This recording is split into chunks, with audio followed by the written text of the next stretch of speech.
My name's Chris. And I'm hot and cold and yes and no and in and I'm out and I'm up and I'm down and I'm wrong and I'm right and I'm black and I'm white and I'm fine and make up and I kiss and bring up. You don't really want to stay. She's also Kristie. This is the Washing Up podcast, and that was apparently Cyndi Lauper?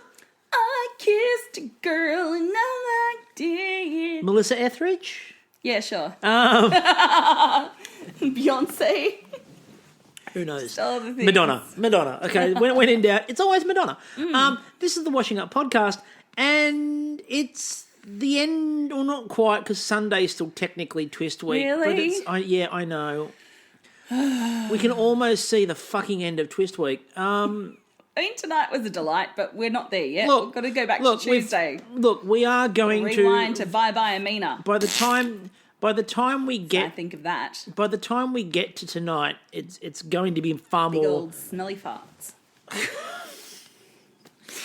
By the time we get to tonight, it's going to be far more sweetness and light and fucking joy and rainbows and kittens and whatever. Because we're a fucking delight. We are indeed. What are we, Chris? We're a fucking delight. But we're going to get there. But we're not going to get there fast. In fact, we need to go to a night that made me question everything about myself, everything about Masterchef, everything about Masterchef Twitter, a night that I was attacked by a chicken on Twitter. You didn't see that coming, did you? And by the way, if you're still listening, Chester, thanks for the download. Anyway, so let's get on with more of our inane banter, shall we?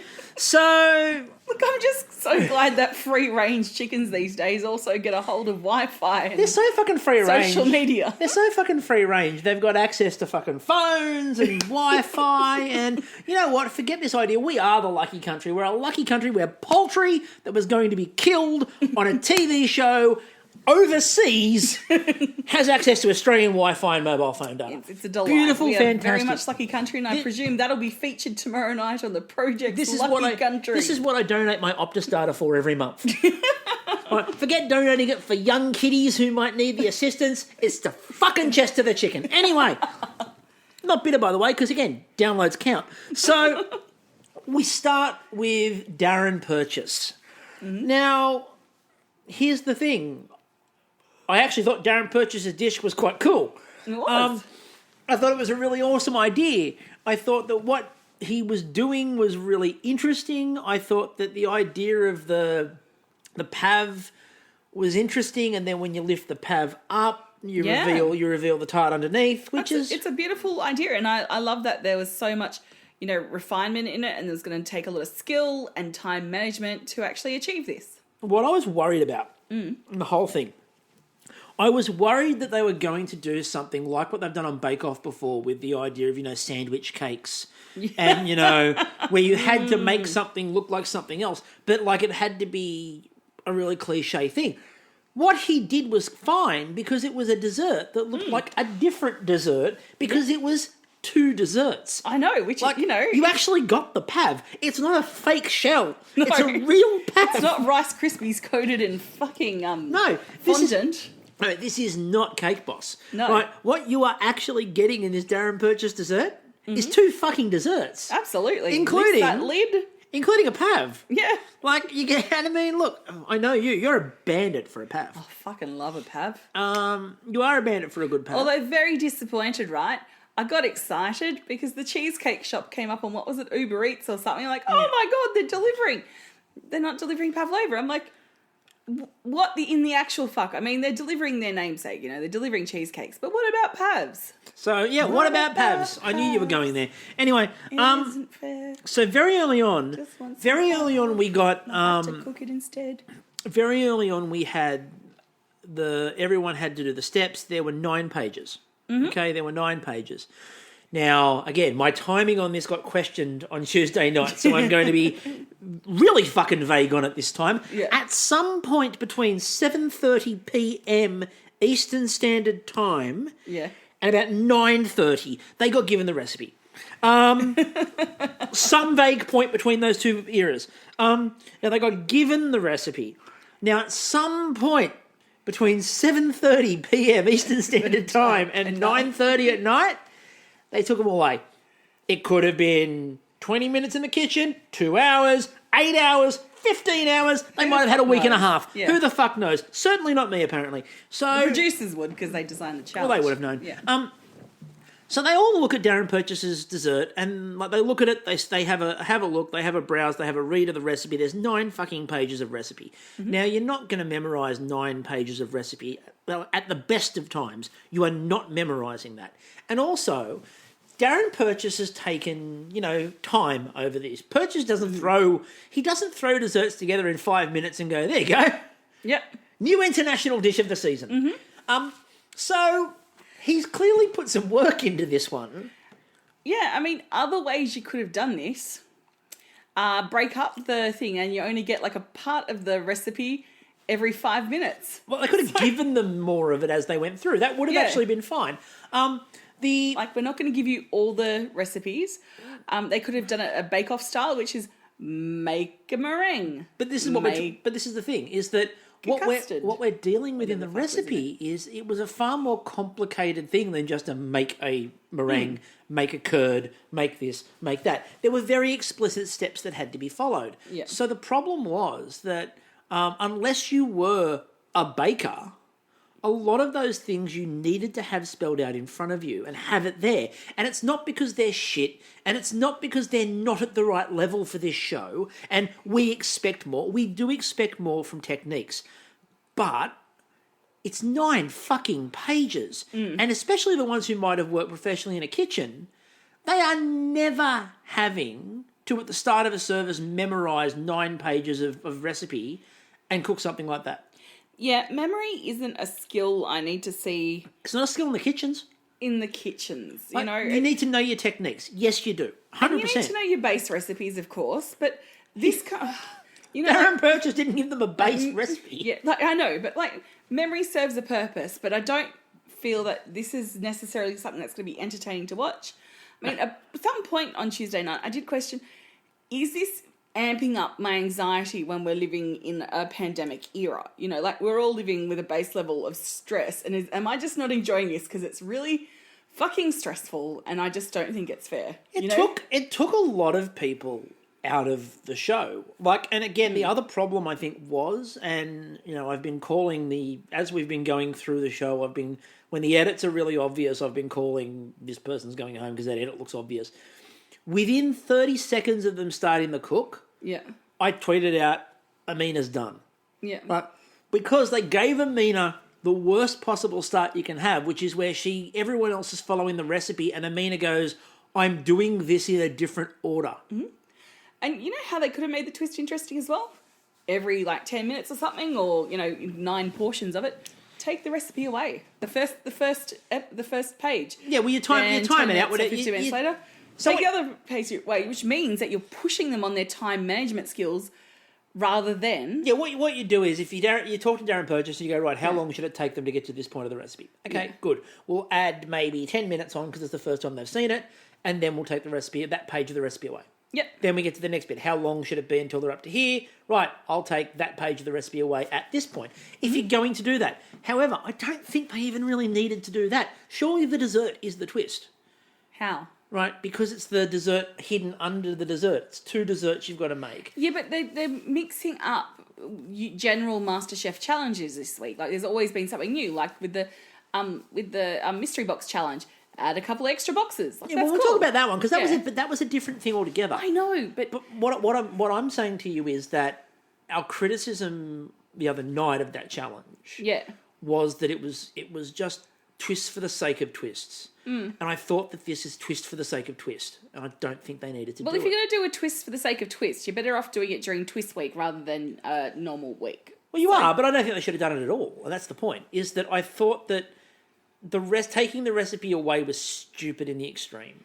And I thought there were better ways to do the twist than what they did. Look, there are lots of ways you can justify taking away the recipe. There is the argument that they should know it, they should have memorized it, they should be able to think on their feet. Sorry. Not COVID, just choking on air. Which I believe is what COVID is.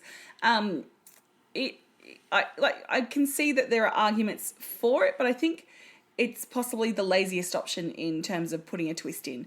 Like, could you imagine the excitement built up every time a judge went in to take away one page of the recipe, like, oh, we're coming up to the 15-minute mark and page 2 is gone. As opposed to the look that we got from people like poor Sarah Claire when they took the recipe away from her, like the look that she gave when they were taking that recipe away was like, mine, don't you dare. It was less twist and more torture. It was horrible. Like, I didn't enjoy it at all. There was no enjoyment in watching it. Like, you want to see them have to think on their feet. Yeah. But you don't want to have to see that. There were two other things that before we started getting into a little bit more about the actual cooking itself, there's a couple of other things I sort of want to get into. First of all, what I didn't like, because there were so many elements that required specific timings, I didn't like the fact that it sounded like the kitchen was trying to run someone over. Because all you could hear was the beeping. Beep, beep, beep, beep, beep. And it was everybody, because all the timers were going off. And they weren't stopping them. No. So the beep, beep, beep, beep. It's kind of like when you can be fucked getting your washing out of your washing machine. It's like, your clothes are fucking done. Just take them out. Well, we've got a freezer that beeps when you leave it open. I was worried we'd got some ice cream out and left it. We checked it 3 times. The other interesting thing too was they were trying to build up how awesome Jess was, and we will talk in a minute about just how awesome Jess was. But one of the things that I found, like, they can't do subtlety at the moment.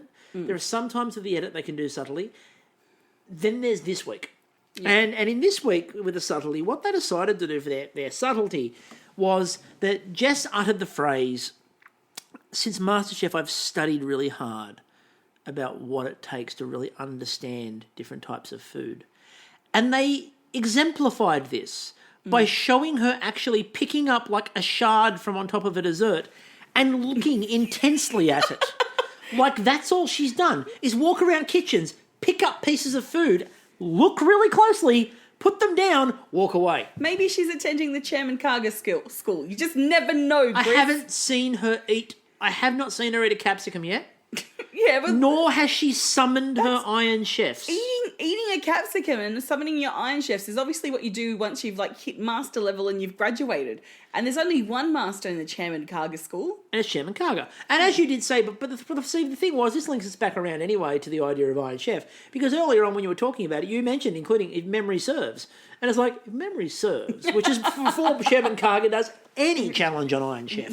I mean, look, I thought the way they did the staring was just like, guys, you don't actually have to do that. It's like we can get the idea that she's studying food without really studying food. You know, I've learned how to process ingredients. When they show us someone going to the bathroom, literally processing them through their body. But let's actually think about how Jess has exemplified that she has taken the MasterChef experience and run with it and found, you know, like her course in life. In that she's won immunity the other week and she fucking boss owns that. Yeah. I was interested to see if she was going to kick Reynolds' ass in this particular thing because... And we'll come back to that in a minute because, yes. Everyone talks up Reynolds and Reynolds like, oh, I could do this, you know. This is a 10 out of 10. That's how confident I am. Because he just suddenly goes into all blokey talk, all blokey time. I mean, that said, Reynolds was quite animated this week. And I'm like, I actually feel that Jess is going to surpass what Reynolds produces. We'll get to there because I think a similar sort of thing too. But I mean, I think the thing you're not mentioning, which we need to talk more about, is her deep maturity.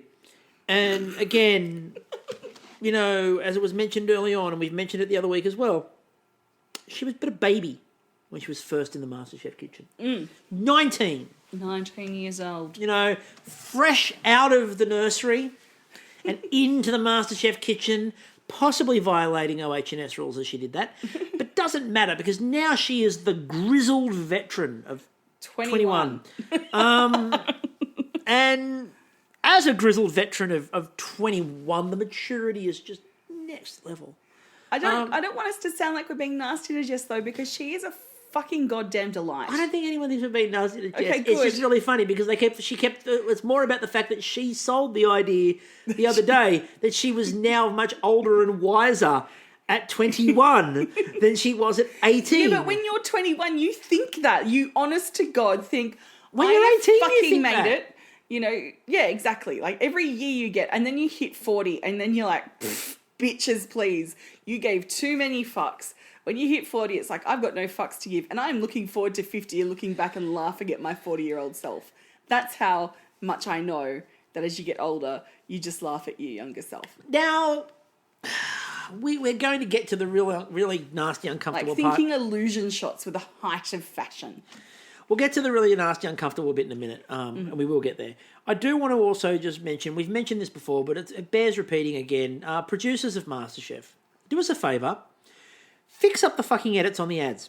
Because we knew. At the start of the week, you Sunday night. featured Poe at the back bench as Katy Perry walked in. So first of all, we knew Poe wasn't going home in this one. Mm-hmm. Secondly, we knew Poe was going to be in the immunity cook. Yeah. We knew both of these things from your promo. But they also showed a shot of the gantry, so we knew Khan did so, get yeah, the immunity. we knew who was up on the gantry. Yeah. I'm sure I saw a couple more people. I'm like, well, they're safe. Yeah, we looked at the gantry, and it's like, okay, so you can quite clearly tell who's up on the gantry. We know that Poe's in the challenge. We know that Reece is in the challenge. Yeah, because you saw Reece. Like, it became what I referred to as the Poe edit, and it was very obvious. So, like that's, and again, that's not on any contestant or the judges. That's editing and production. Like, seriously, fix your promos. So as the cook went on, we're like, well, it's clear it's between Poe and Amina, or we know Poe's safe. So Amina, so we'll mention Reynolds and then we'll get to Amina. Okay. Right, Reynolds.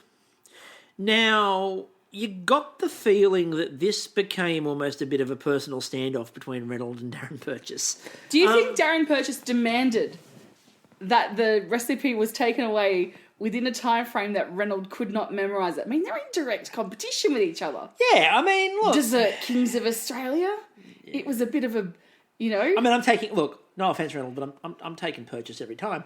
But I thought. No offence, Reynolds. I thought it was. That's why he goes and bakes things like yuzu and matcha. Don't. We're going to mention that. Yes, we are. I actually thought. All he needed to do was write for Christopher in like a fucking like gel next to it. Would have been great. I actually thought that Reynolds was genuinely overconfident. And I thought that the difference between Reynolds and Jess is that Jess knows what she's capable of doing but still feels the need to prove it. Mm-hmm. Reynolds just thinks that it's going to be fantastic at times. Not always. He works hard, don't get me wrong. Yeah. But he has more of a reputation to go, well, this is going to work. He's got more to lose than Jess has. Like, Yeah, Jess is there to prove herself. Yeah. Reynolds comes with a reputation and an expectation. And regardless of what happens in this series, Reynolds fine. So it's not gonna worry him. So I thought that like the difference between the two of them was, and it's a very sporting cliche of who wants it more. And the answer was like Reynolds didn't particularly want it more, and Jess really fucking wanted to nail this one. Yeah, absolutely. Right? And she did. She absolutely nailed it. Now, the reason in the edit why I said straight up, Amina's fucked. Mm-hmm. Amina was fucked because she started backwards and decided not to follow the recipe the way it was written down. Yeah. Now, even if they had not taken the recipe away, Amina was in trouble. Absolutely. And if you think of the other ways that we were talking about, how they could have done the twist, like taking a page away at a time, that would have put her behind. It's well known on MasterChef, if you're doing a pressure test, you just follow that fucking recipe. Stick. Like, again, the trick, and there have been, in previous seasons, there have been people who have gone deep in the competition, not necessarily because they're the most creative and inventive chefs in the world, but because whenever it comes to a pressure test, they can follow a recipe. Yeah. And all you've got to do to stick around long enough is be good enough at following a recipe. That was one of the ideas I had in terms of why they did this. To stop people, who can just follow a recipe getting through. But quite frankly, I think it's down to Purchase v. Reynolds. Like, it's just, Koi, Bass v. DNP. Who will win? Do you think he was worried that maybe Reynolds has installed, like, Google Glass? It is me, Mecha Reynold and I, Mecha Darren Purchase. And just out in the streets, there's this like mecha battle going on. Mecha Reynold, Mecha Reynold. Interrupted by Mecha Smith. But no, I wonder if he was worried that Reynolds had like Google Glass installed and was like reading the recipe and sending it back to Koi. Like maybe that's what he was concerned about. He's like, shit, can't let that arsehole have my recipe. Quickly, take him away. Challenge, twist weight. Get it out of there. Right? They had a different twist. You told me Reynolds was in this challenge. They had a different twist plan where you had to put like a syrup on top of it. But that was the twist. And it was like, not really a great twist, but it was a twist. And then they're like, well, that's what we're going to do with this. And then they went, oh, hang on a minute. No, we're not going to do that because, like, he's got the recipe and he's losing his shit over here. Darren Purchase has gone mental. Darren's gone crazy. And then suddenly he walks up and steps to Reynolds, and then suddenly it's now a dance-off. Look, we're talking about all this for one reason and one reason only. We don't want to mention the next thing. But we're going to get it out of the way because once we get it out of the way, we get to the fun. Okay. So, all right. What this challenge did, and look, the last really serious thing you're going to hear out of us in this episode, because after this, it's all fucking sweetness and light. Last fucking serious thing we're going to say. And Purchase v. Reynolds. The problem was biggest problem I had with this was I didn't like the fact that this challenge was a challenge that was going to send somebody home. Yeah. And like the other night, we weren't happy that challenge sent someone to elimination. I wasn't happy that they did this to send somebody home. And Jess has skills and background in desserts. And again, they picked the challenges way out. So it wasn't targeted. No, they wouldn't It wasn't targeted. But what we're saying is they picked the challenges way out. Jess has background in dessert and pastry. Reynolds obviously has background in dessert and pastry. Poe bakes all the fucking time.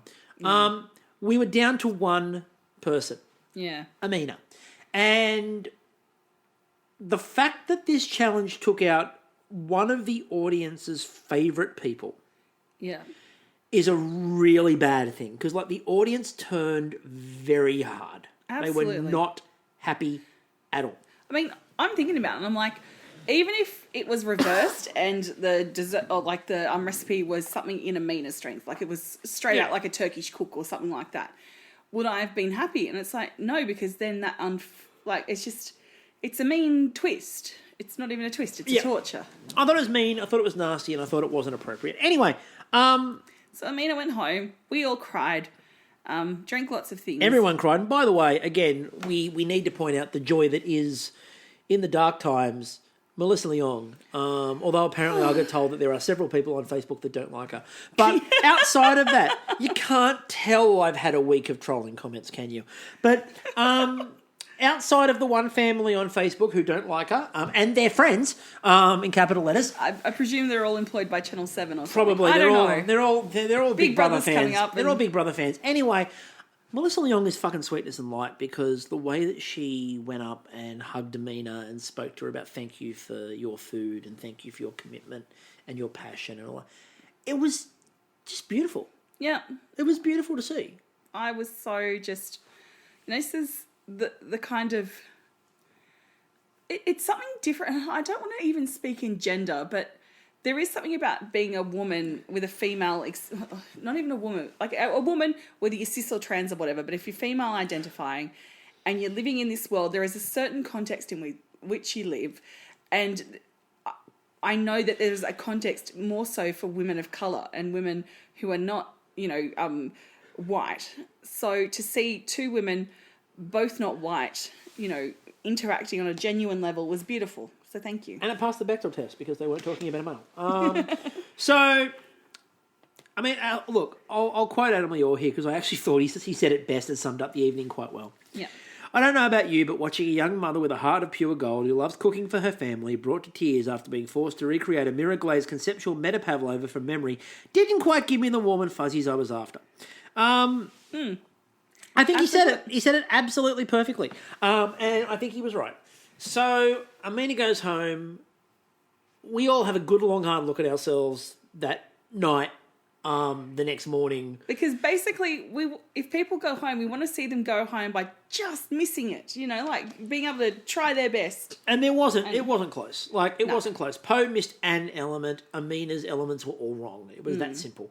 So before we get into then the rest of the week, which is actually kind of sweetness and light, especially tonight. We're getting to tonight. Tonight was a build-up. Fucking... taking a run up. I was going to say it was a roller coaster, but it's not. It's a polar coaster. Anyway, the drinking game, banging. We did not fucking get banging. They used every other word, not banging. What the fuck is banging? Right. Andy reminds everyone he doesn't like cake. Good news. There were 2 cakes tonight, and he didn't say he doesn't like cake to either of them. Well, because he couldn't, because Katy Perry was there. Yeah, couldn't. One he learnt words. He did. Andy was talking like a human tonight. It's almost like you bring in the guest. It's like when the Beatles were recording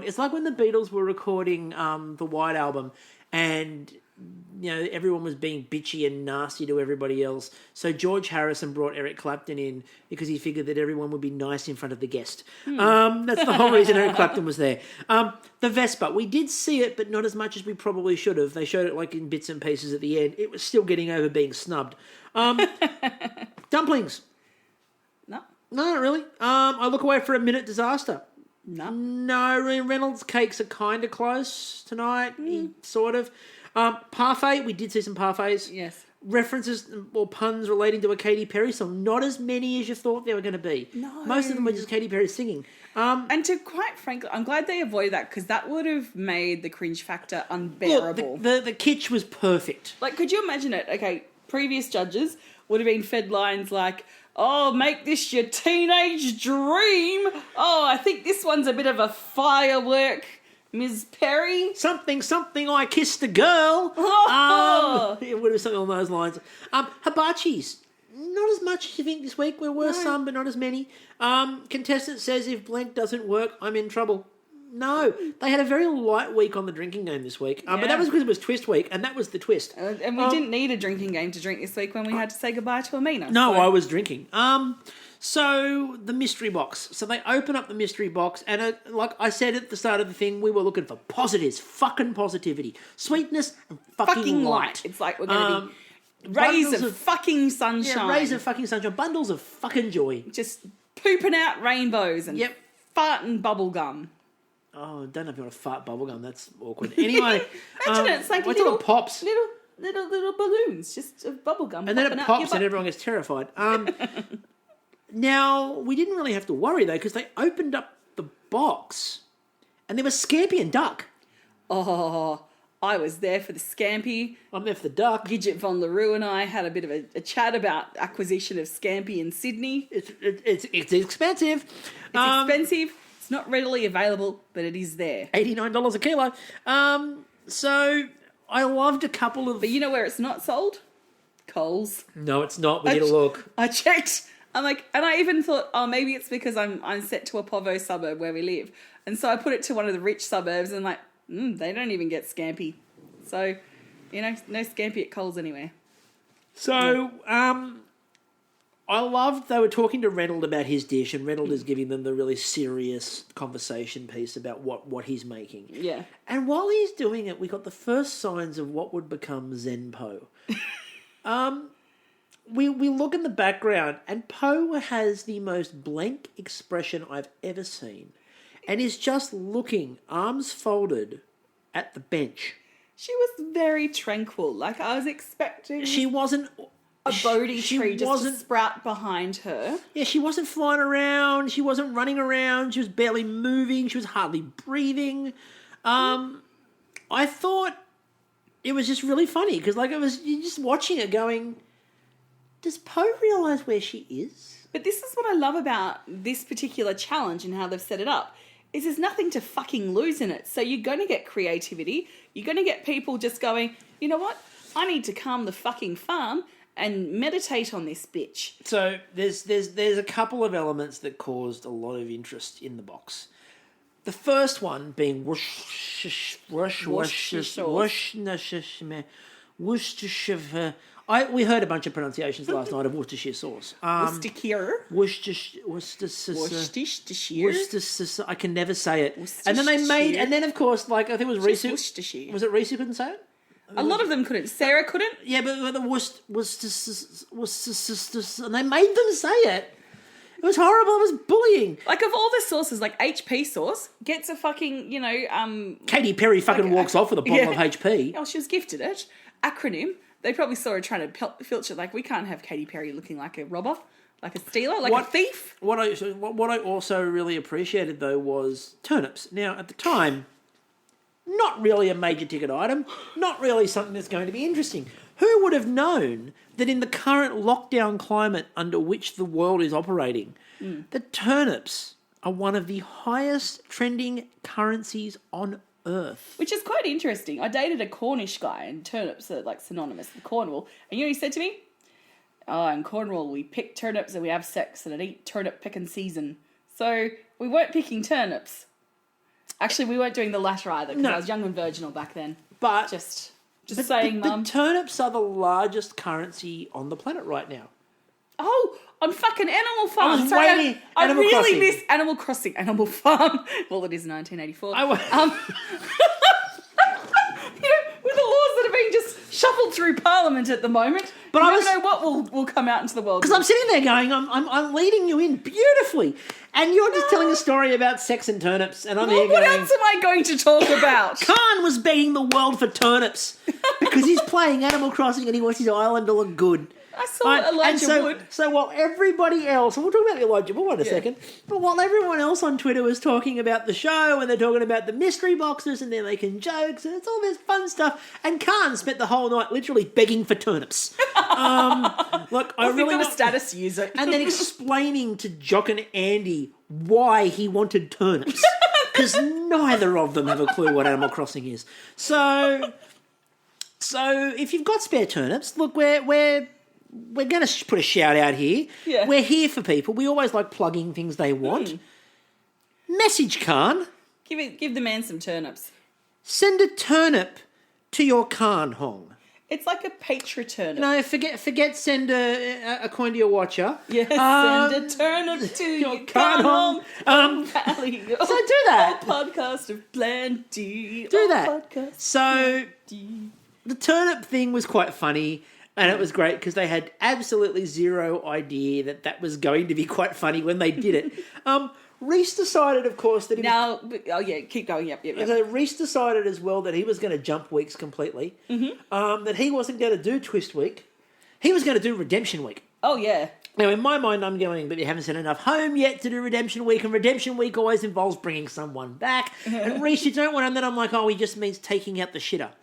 But then Angie's come up with like basically the tagline to his movie, which is like redemption, a dish best served delicious. Fucking hell. Just going with a Liam Neeson playing Reece. I know where you cook. And I know where that poop shoot is. And so they all start their dishes, and you had some going sweet, some going savoury, and Tracy was desperately worried that it might be something horrible. And then they open up the pantry and smaller, adorable boxes come out. Baby boxes. It was a babushka box. It was a babushka box of baby boxes. And the babushka box of baby boxes featured figs.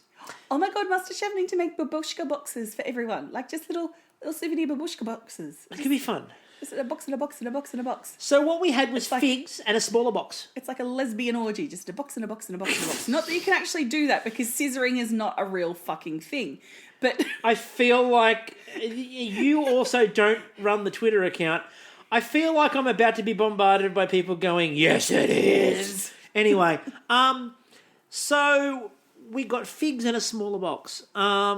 Now, the figs, I'm assuming, are from Maggie Beer's estate. Oh, absolutely. She couldn't be there in person at the moment. Stately Beer Manor's the figs from there. Yep. She's washed them off in Verjuice and a Verjuice river. Exactly. And she's good. Exactly. So we had the figs and we had the smaller box, and they're trying to open up the smaller box, and they're like, we can't actually open up that smaller box just yet. Yeah. We're not allowed to open up the smaller box just yet, but we'll wait for it. But when we do, the time is right. About 15 minutes to go, we'll let you do that. And so some of them are throwing whole elements out. Now, this became a problem, food waste-wise, this became a problem. Because I think it was Brandon Pang who threw a whole duck out. Yes. And before, remember him and Jess talking before, and they were like, "Oh, there's no food, there's no waste in Masterchef." I'm like, well, they got Reynolds to do that face, that voice, everything. They're going, no waste here in Masterchef. There's a duck gone. Where did the duck go? He threw a whole duck out. Yes. So, sorry if you hear some very strange noises in the background. We've got Leo inside tonight because it's quite chilly out, and he's just making himself comfortable again on the lounge. So we then had rustling his ears and stuff. We then had the third box open, which was myrtle. Lemon myrtle. Which Khan found quite tasty. Yeah, Khan spent more time just eating the lemon myrtle. Yes, and that gif of him eating the lemon myrtle was really us coming around to Twist Week. Like, okay, this is pleasant. This is the thing. Like I said, I put a poll out last night to say Twist Week, is it a positive or a negative? 77% of people said it was negative, and I agree. Last night was good.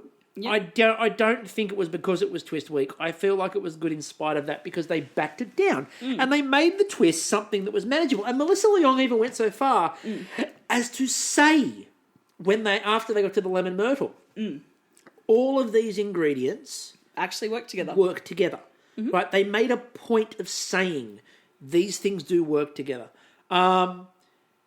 I do, however, like it when you get either a flustered or excited Sarah T.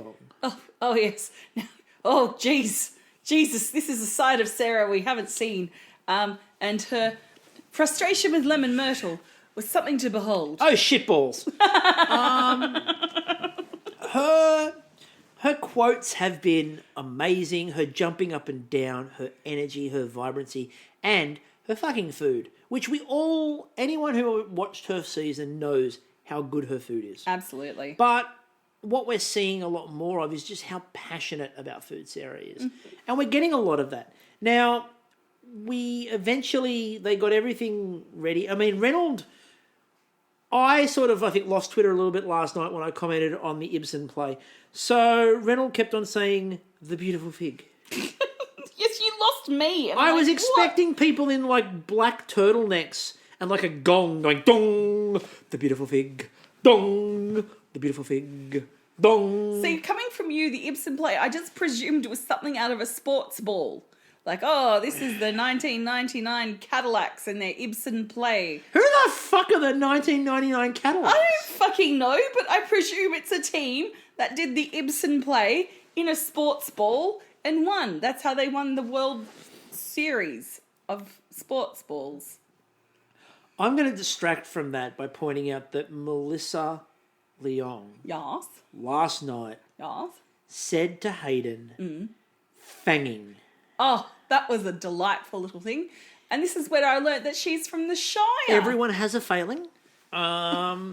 Even your delightful wife, apparently. She's only there 5 years. Everyone has a failing. Give me a break. Everyone has a failing. Yeah. So we got our top five out of this. Our top five was Reynolds. Mm-hmm. So Reynolds gets the top five. I'll just quickly sprint through some of these because you've got to sprint through some of these. So we got Reese's Scampi, first of all. I thought Reese's Scampi were absolutely delightful. And again, no poop shoot at all. You had a couple of others that were quite nice. I thought that Jess was unlucky in her spring roll donut sort of combo. I thought that was quite cool. A lot of people commented on the fig and scampi carpaccio of Poe and went, oh, well, she didn't really cook anything in all that time, but she didn't need to. The fig and the scampi were treated beautifully. Yeah. The way that Poe did it was absolutely beautiful. And forget this idea of she didn't cook it, so it shouldn't have taken her that long. No, there is a lot of balance required to make raw ingredients work. And Poe put that work in last night. And as we'll get to tonight, also put that work in again tonight. Mm-hmm. Obviously, the duck that Sarah posted was incredible. And did an amazing job with that. So we said we had Reece, we had Sarah Tiong, we had Poe, we had Reynolds, and we had Simon. So before we jump into the delight of tonight, I just want to take a dovetail, right? Because there's something that we didn't mention about the Bye Bye Amina episode, and that is Dread Pirate Roberts can't hong on the gantry. Now, last week, he was channeling fucking David Bowie as the Goblin King. One of not only mine, but many people's sexual awakening characters from their childhood. Another one of those characters would have been Wesley, aka, disguised as the Dread Pirate Roberts in The Princess Bride. And, Carrie Elwes. Still a hottie to this day. So, predictions of what Khan will be dressing as based on the fact that I think he's just taking inspiration from my childhood crushes. Next week, Astro Boy. The week after that, Julia Sawala as Linda from Press Gang. I'm here for the Astro Boy. Yeah, maybe Edward Furlong circa Terminator 2 or Pet Sematary, early 90s. If we goes a little bit further on, Jonathan Brandis from Sequest DSV. And who else did I have a massive crush on? No, I think that's about it. I'm here for Astro Boy. I'm here for Khan as Astro Boy. Oh, yeah. Could you imagine just little black shorts, red high boots? And then Jessica dresses Uraine. Oh, God, I can see there's so many angles. Anyway. Jock could come in as, is it Professor Elephant? Yep. Yeah. So this is the end of the normal bit. Because fuck this, we're just going batshit crazy now. All right. Like the rest of the night. So basically we got the Katy Perry episode. And my word, what a fucking episode of television this was. This could have gone one of two ways. Very well or very badly. It went fucking spectacular. Look, the rumours were that she's paid about $100,000 to do this show. And you know what? Channel 10, they got their fucking money's worth. Mm-hmm. That was excellent. And when you're a person of Katy Perry's calibre, you deserve to be paid that much because of the lifestyle that you're having to fucking deal with. You can do whatever the fuck you want. The way they did this show tonight, look, there were a lot of people who weren't necessarily here for it and didn't really like it because they didn't like Katy Perry or they didn't like the way it was done. Look, as far as I'm concerned, the way that Twist Week started, everybody else, forget even the contestants who probably desperately needed this, everyone at home desperately needed this. Absolutely. This was a joy. It was just fucking fun. And by the way, before anyone looks at this and questions the validity of Katy Perry being there, can I just say now, her judging at the end is the most succinct judging. And descriptive. Like she was very good. She knew what she liked. She knew what she didn't like. She knew why. She used fucking serviettes to get her point across. Like she was origamiing Reese's. Like, I thought, what is she going to do? We'll get to that. Swan? And we'll get to that. Coming to a boat. What are we getting? And we'll get there. So. Now I've got a new dining, like for our dinner parties, I've got a new way of doing the serviette. So, perfect. So, the challenge starts off with this idea of make a hot and cold dish. And because we all knew what was coming, we're like, oh, we get it. Hot. Cold. Now, I asked a question about the challenge, and I'm like, did they not bother to think about, the fact that they were feeding a pregnant woman? And I got some feedback on Twitter from somebody who does know, and I'm not going to sort of talk about that. If you want to know, go and have a look on Twitter. Who said straight up, everything was planned way in advance, and before they even knew they had Katy Perry as the guest. So the only thing I would have thought about was maybe limiting the gantry, limiting the pantry, but they didn't have to do that because the one dish that they had a problem with resalted. Now, possibly at the behest of a producer going, don't serve the pregnant woman rum.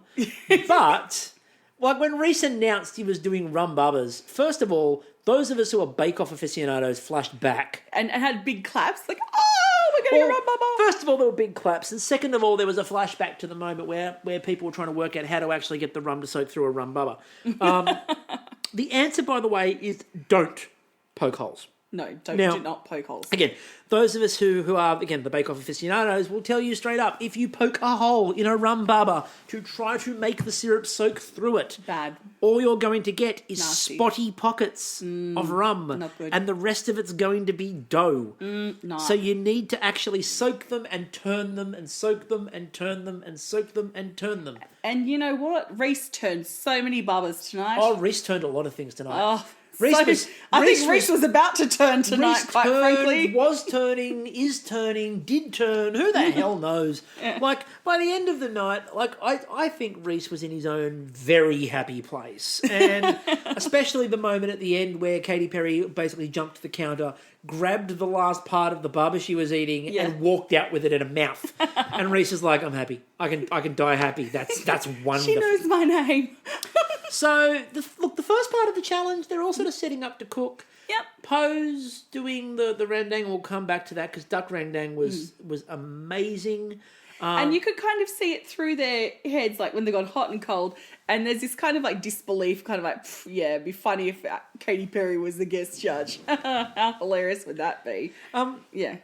You had Reynolds doing his matcha and yuzu thing. Matcha yuzu. Don't. Chris really loves matcha and yuzu. Okay, keep going. I took both of those off the card this week. Matcha was on the card last week. I took it off. Reynolds is trolling me. Yep.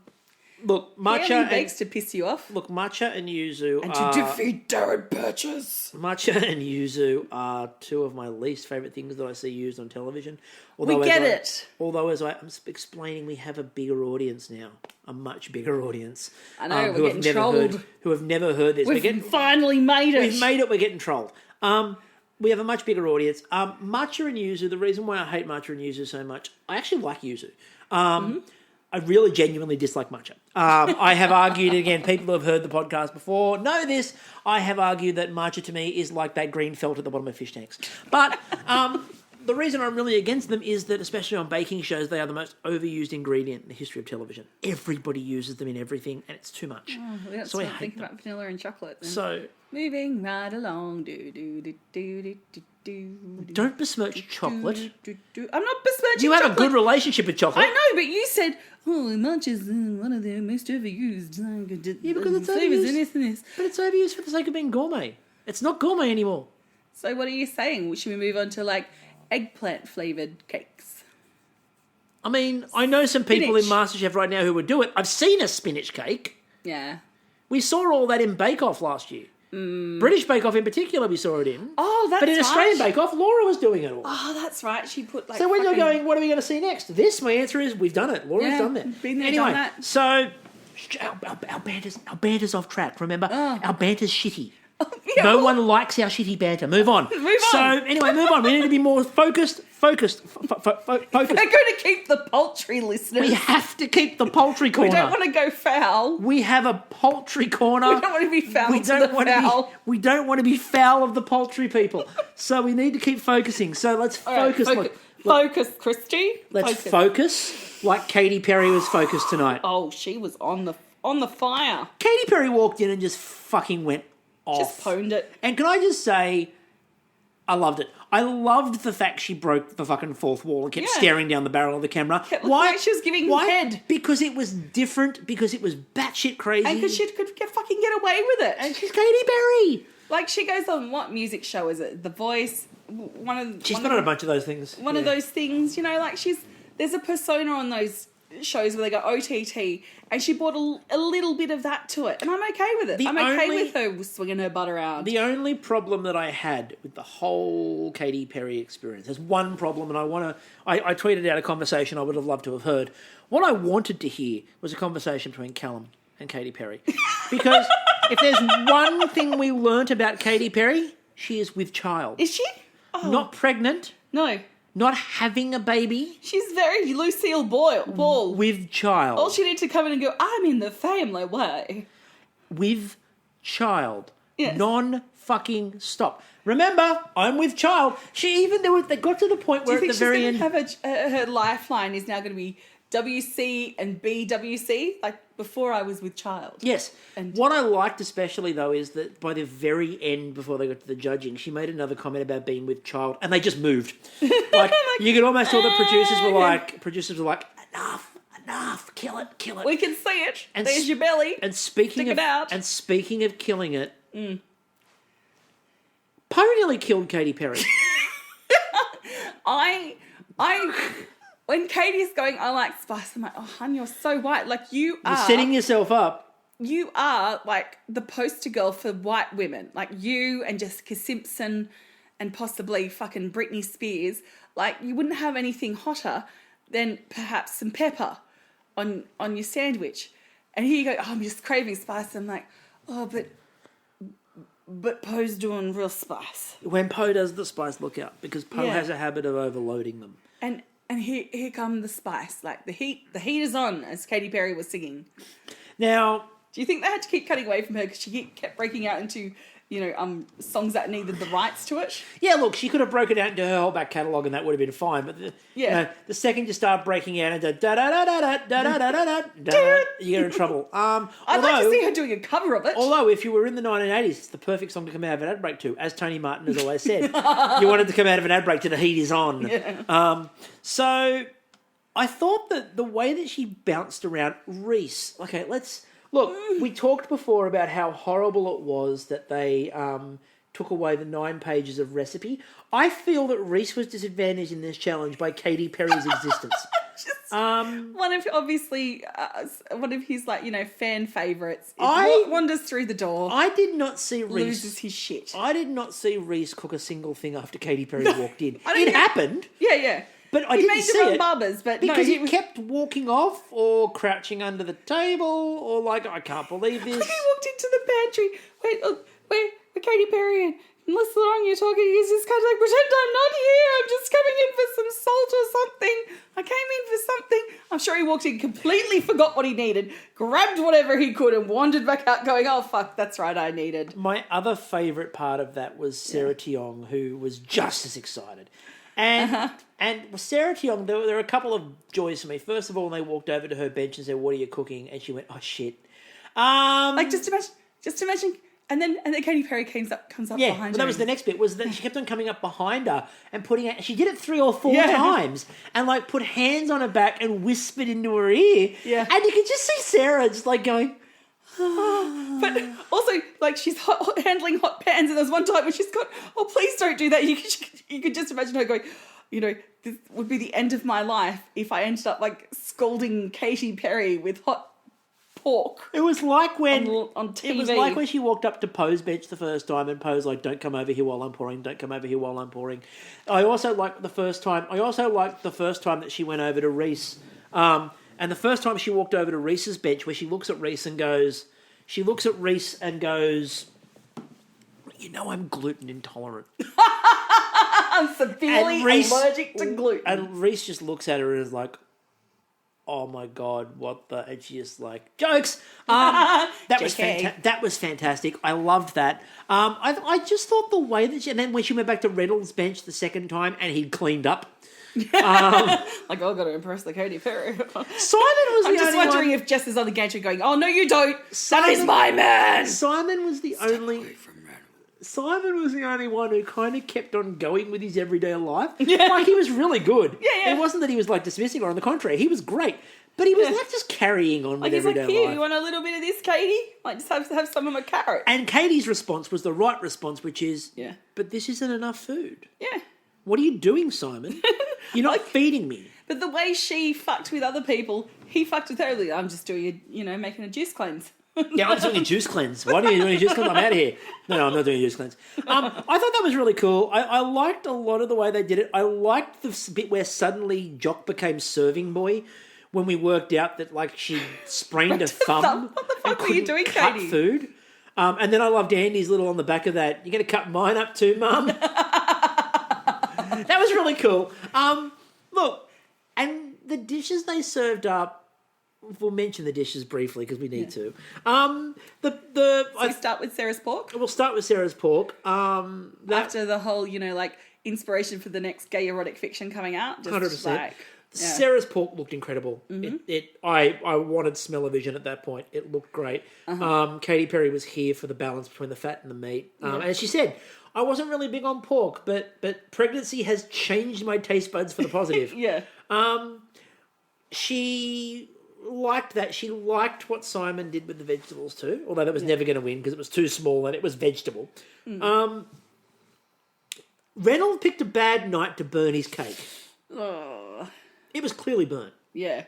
And it was even interesting because she was honest, but she was trying to sugarcoat it. So she was like, I'm tasting a lot of flavours at once. I'm running down the inventory of flavour. Yeah, I feel like they all did a good job at like not going, yeah, it looks better than it tastes. You know? I mean, she sort of indicated there. Yeah.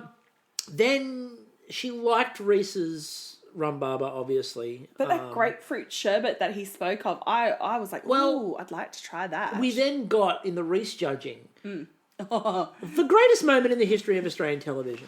Just whips out a serviette, starts folding it up, and then she turns to Reece and says, Reece, you're the tits. You're the tits. You're the nipple pasty.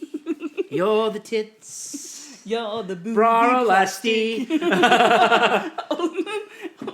Yes.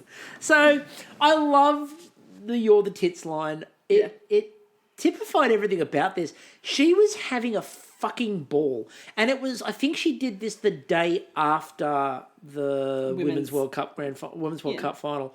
So she was just having a fucking fun time. Oh look, after Sarah T Young's thing, I tweeted. I twittered. You twatted. I twatted. If she wasn't pregnant before Sarah's pork, she is now. Because Jesus Christ. Oh, the look on her face when that pork dish came up. Yes. Absolutely loved it. But we do need to talk about... And then her booty swaying to post Spice. And then the tits for... But we do need tits out for Reece. We do need to talk, far more importantly now, we do need to talk about Poe. Yes. All right. So I know that there's a lot of people out there who, after the edits and after the way we've done the Poe drama, have a problem with Poe. What I want to say about tonight with this was Poe fucking smashed it. Every single element on her dish looked beautiful, and the way she presented it and thought about presenting it. It was like last night was exactly what she needed to recenter and, mix the need for a bit of frenetic energy and creativity with that calmness to actually get shit done. And voila. Who'd have thunk it? So deliciousness. Yeah, I thought it was... I thought it was really interesting too, because you had what she made, the pandan eggnet. Well, they came up with they called it a lace crepe, but it's actually it's roti. I think it's jela. I think that's how you pronounce it. It's roti jela. Okay. But that's the dish. So, but it was beautiful. It looked incredible. It was, and again, when they go lace crepe versus again roti jela. Roti is a different texture altogether. Okay. But that was the soothing part around this fucking fiery duck. Yeah, and the sticky rice in between. Yeah. And I'm a bandit for duck at the best of times, but spice and duck. And Katy Perry was like, I've started craving spice, really craving spice. Mm-hmm. And then you could tell, because she had the Poe thing, she choked. Melissa Leong very calmly got her some water. They were worried they'd killed a megastar. Yeah. Then, when it came to the actual eating of the dish, she just cuts it in half, has half of it. Then the other half, then another piece. And they were big bits she was having. Yeah. And that was at one point where the judges looked at each other and went, we're not getting any more of this. She's eating it. Yeah. And she wolfed the rest of it down. She's like, I can't drink, I can't smoke, I can't drink, I can't smoke, I can't dye my hair. Yeah, but she basically went just full Rizzo. Inhaled mouthfuls of this. Yeah. And I've got to admire the fucking courage. She knew how hot that thing was, and she's like, "Fuck this!" I mean, she's like, "I'm proving myself. I'm showing I'm not a basic bitch anymore." Yep, making Khan piss himself laughing. Oh, Khan! I love that. That was one of the highlight, the non-cooking highlight of the night was when she said she was about her being a basic B. At which point, California roll without roe. Yeah, I was a basic B. And Khan laughs on the top of the gantry, but nobody else went. And she just looks up, looks at him and goes, I'm glad you're not cooking. It was perfect. Yes. Look, I thought this was an absolutely joyous episode tonight. Particularly when, I don't know if Americans, I know they call them hickeys, but do they call them love bites? Because when she spoke about at home that they make, like a little I think it's a completely different thing. I don't think they call them love bites. A love bite. And then you get Angie going, oh, Jock, can you make me a love bite too? And just Melissa Leong slipping in a love bite. You can just hear all of them with their subtext having so much fun with it. Look, it's what we want MasterChef to be. It was fun. It was enjoyable. People were having a good time. There was very good food cooked. And Poe won immunity with a good dish that does go back to sort of traditional roots. It was a really good episode. I mean, you don't need a big superstar like Katy Perry in the kitchen every day. You know, you got to have light and shade. You've got it helped. It helped Andy to learn words, as we said before. Yeah, and I really just want to meet Andy. Like, I don't want to meet hyped up George Columbaris, Gary, me, and Andy. I want to meet Andy. I want Andy back because we've had him on Masterchef before, and the frustration we have at times, and this was, and we'll sort of the last thing we'll finish up on before we go, is. There was a bit of conversation today on Twitter about a couple of people were saying, Lisa Romano was one of them, saying, I'm a bit worried that I'm sort of falling out of love with it and it's not as good. And my sort of take on that is it's down to the edit. And when the editors take their hands off the show and don't force it, it's really good. The problem in the last couple, and it's almost like they've gone odds and evens. Right, don't know why, but they're going odds and evens. So 2 weeks ago, they forced a bunch of shit, and everyone went, "This is wrong." Yeah. Last week, they didn't force it, and everyone went, "This is quite good." This week, early on, they were forcing shit again. Yeah. And it's like when they feels like they're forcing the narrative down your throat, and they're forcing what's going to happen. Yeah. It doesn't feel natural. The judges don't feel in their element, and the show feels off. When they let it run, and tonight was an example, they let the thing run. Yeah, and it could be that they're trying different things to see what works with these judges and what gels with the audience and whatever else. So perhaps these are teething, things that we have to go through. And they might also be taking their hands off when they get to the COVID episodes, which we're almost there, folks. We're about a week away from full lockdown. Because Katy Perry just got out before that happened. We're about a week away from full lockdown, guys. So I think in that regard, I hope they sort of just let the judges take it. Because they're like, well, we don't have the format to fall back on, so let's just use the judges and use them and do what we can do with it. Yeah. I hope that's where they go with it. I'd like to hope they don't go the other way and go overly structured. That I think would be a bit of a mistake. Yeah. Before we finish up, bit of a reminder, make sure you go and check out Ben Pobgy's recaps. They are absolutely delightful. He also has a Patreon, so go and find that as well if you can. Again, Comedy Festival didn't happen, so people who are appearing at Comedy Festival, if you can help out, give them a bit of a hand. Speaking of which, our Claire Hooper on Claire. Stan. Yep. With their kind of comedy festival. Yep. Thing. It's not the sit down one, is it? It's the at home, stay home one. Yeah. Yeah. It's like it's the Stans. Put together a comedy festival from home. So. Yep. Go and check out Our Claire Hooper on that one because, of course, Our Claire Hooper's amazing. So Our Claire Hooper, Ben Pobgy's recaps. Yeah. I think that's kind of it for this week. We don't have a lot of other stuff to plug this week. No, just take care of yourselves. You've deserved it. You deserve a bit of self-love, self-care in this time of plague. You've earned it. You ought to be congratulated. Except for you, Chester the fucking chicken. Go back to the fucking Survivor Island. You were lucky. We were the ones campaigning for you to keep your head, you idiot. Yeah. Anyway, until next week, I'm still Chris. And I'm still Kristie. And we'll catch you all later. Bye.